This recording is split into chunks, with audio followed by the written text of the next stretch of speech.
Et ce travail sera le plus efficace pour que tout le résultat commun de l'équipe soit le meilleur. Et avec les collègues au sein du gouvernement, de mon administration, d'autres institutions comme la Banque centrale, qui est également un élément important de la gouvernance du pays. Il travaille sur la stabilité macroéconomique. Nous nous réunirons de manière très en camarade pour en discuter et pour résoudre ces problèmes. Question suivante, s'il vous plaît. Faites circuler le microphone, s'il vous plaît.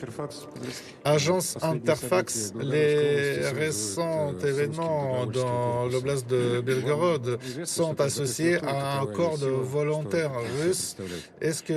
Quelle est votre opinion? Est-ce que vous connaissez cette force? Vous savez, lors de la Grande Guerre, il y a eu une formation créée par un traître, Vlasov, qui luttaient contre leur patrie, qui ont pris les armes qui les ont retournées contre leur propre pays. Et ces scélérats, ces traîtres, ils ont rejoint les nazis, ils ont fait la guerre de leur côté.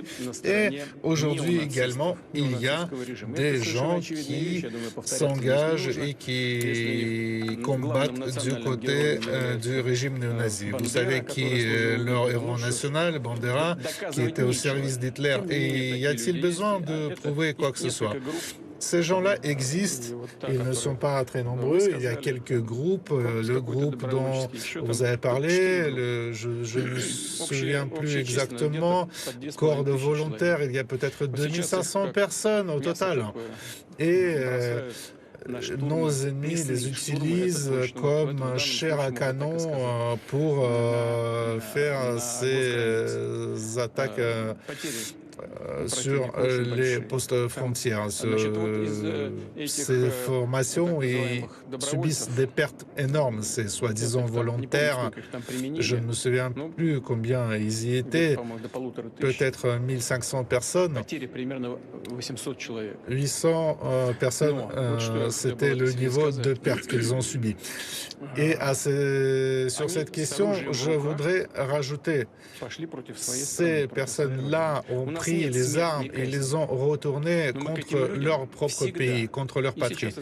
Nous ne pratiquons pas la peine de mort, mais aujourd'hui et dans le futur, nous allons considérer ces personnes-là comme combattants dans la zone, dans le théâtre de combat. Donc, c'est des combattants armés, les forces de l'ordre ont reçu l'ordre, vont recevoir l'ordre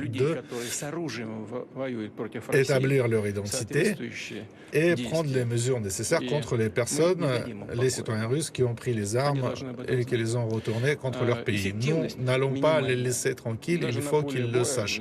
Leur utilité est très basse. Les commandants de nos unités me disent, nous voyons immédiatement qu'il ne s'agit pas de militaires de carrière. Ce sont des personnes qui vont eux-mêmes vers la mort. En ce qui concerne la situation généralement sur la frontière, malgré les attaques terroristes, nous le savons très bien, les citoyens qui résident sur ces territoires ont montré une grande maturité citoyenne et un grand courage.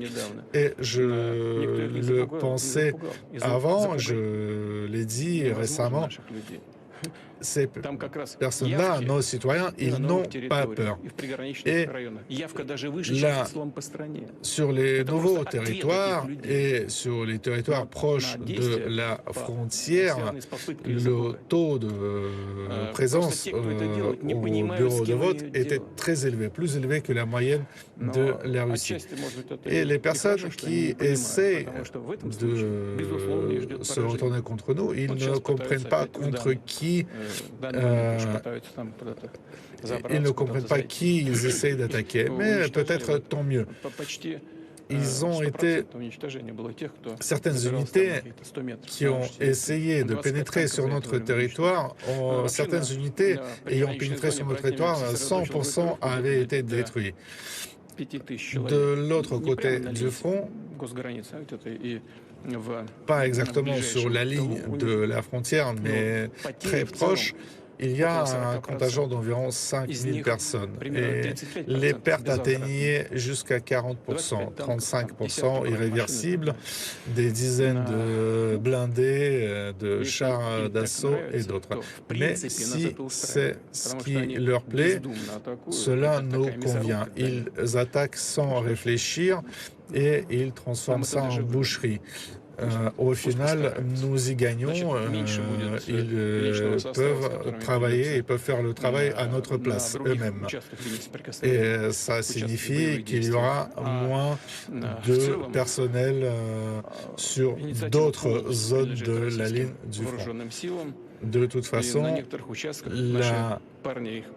les forces armées russes maintiennent l'initiative et à certains endroits, ils découpent l'ennemi en morceaux. Nous avançons lentement mais progressivement. Il s'agit de plus que d'une défense active. En tout cas, les personnes que vous avez mentionnées, je peux leur garantir que leur destin ne sera pas enviable.